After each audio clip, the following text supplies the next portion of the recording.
In this video, I'm going to tell you 5 things that every business coach should know. Okay, thing number 1. Every business needs a vision, and your business is no exception.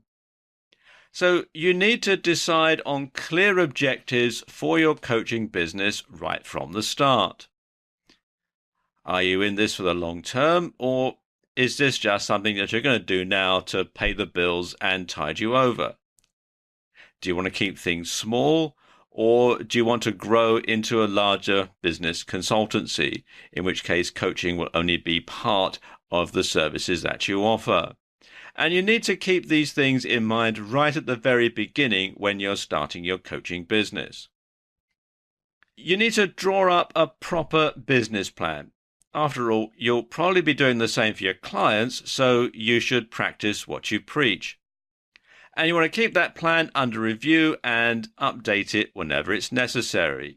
It's written on paper, not set in stone, so you can have some sort of flexibility. But be sure to set clear goals and objectives for your business, just like you're going to do for your clients. Because you see, clients will judge you, not just on the success that you generate for them, but on your track record for your own business as well. Okay, number 2, you can't go it alone.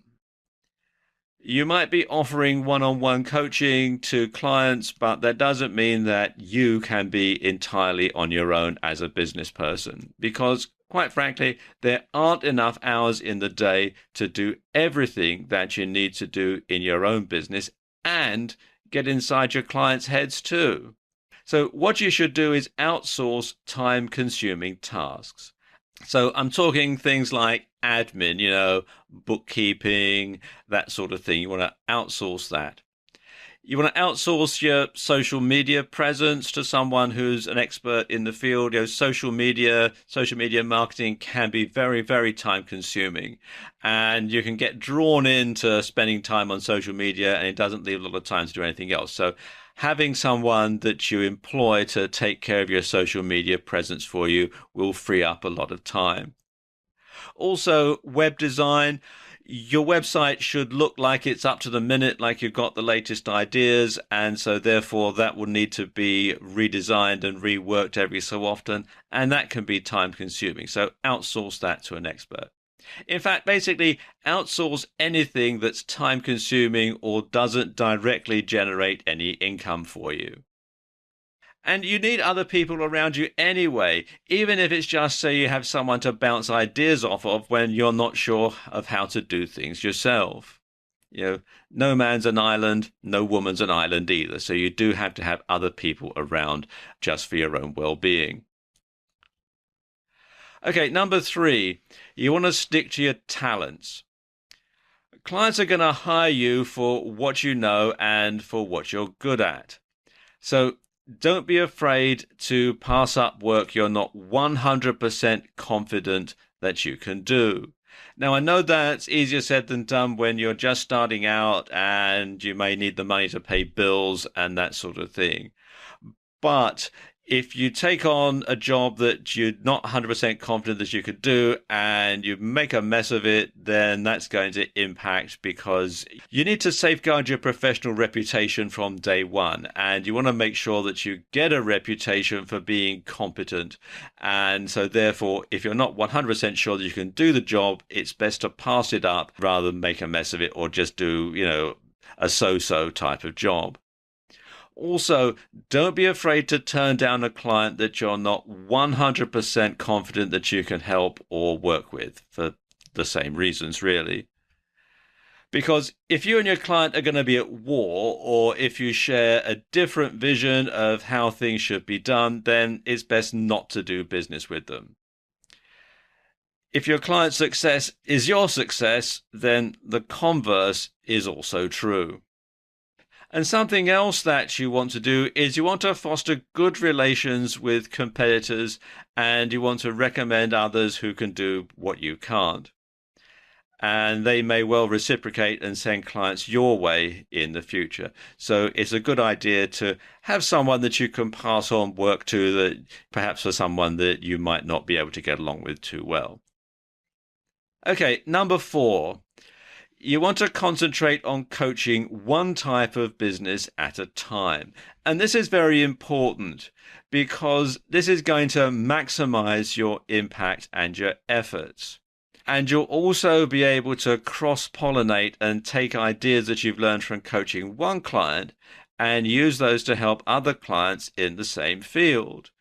So you'll find that businesses in the same line of business tend to have similar sorts of problems. And once you've been able to help one business with their problem, chances are that another company in that same line of work is going to have a similar problem, and you can use what you've learned helping the first client to also help the second client. And it also makes group coaching easier because, as I'm just saying, everybody will have similar issues and everybody will have similar aims. So you can use one solution to help a number of different clients.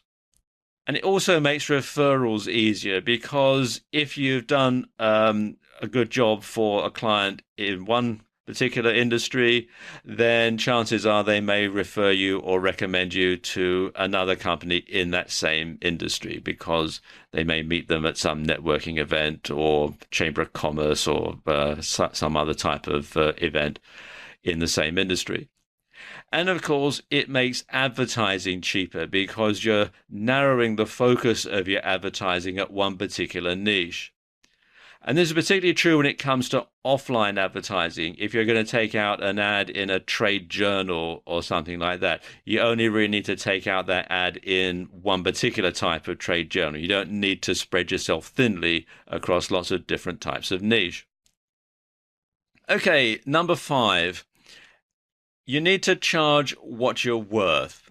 Now, there are no set fees when it comes to coaching. And looking at what others are charging won't help because every coach is unique and brings something different to the table. So coaching isn't a commodity. It's not like going down to a store and pricing up a new TV set or something. You can probably work out where you can get the cheapest, or with services that anybody can do, like mowing lawns or something like that. So you can't directly compete on price.